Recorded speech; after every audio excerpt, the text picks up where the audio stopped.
Anong ulan-ulan? Ang stay at home ay para lamang sa mayayaman. Charis. At bago nga makipagsapalaran sa buhay ang babaeng to ay kakain nga muna ako. Oo, walang ulan-ulan dito tay. Walang ulan-ulan. Pagsubok lang yan. Charis. Inusubok ka lang ng tadhana kung gaano ka katatag. Galing ng Pilipino, iwagayway. Charis. Ito ang mahirap kapag ang diskarte mo sa labas. Mamamatay ka talagang dilat. Tapos gantong nag-uulan.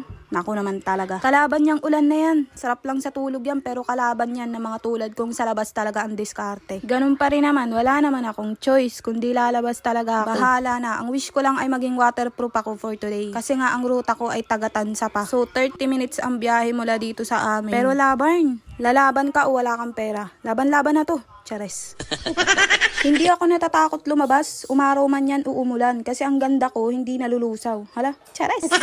Ang tanging hiling ko lang talaga ngayon ay ang tumigil ang ulan. Kasi wala talagang peperahin kapag ganyan nagbibinagyo. Tigilin mo muna ang ulan, Lord, at kikilos ako. Maawa ka, Lord. Diba ang sabi nga, nasa Diyos ang awa, nasa tao ang gawa. Kaya kahit anong paawa mo dyan, kung wala kang kilos, wala ka talagang mapapala. Eto na nga, kikilos na, nanginginig pa.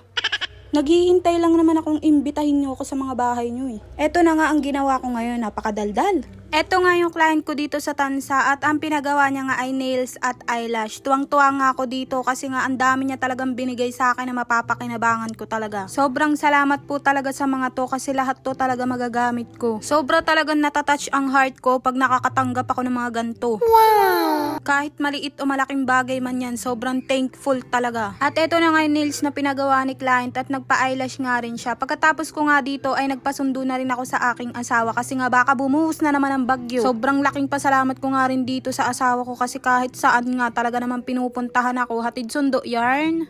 Dito pa lang talaga ramdam ko na ang pagmamahal mong lalaki ka, sobra ka na, Chares. Hanggang dito nga lang for today, bye!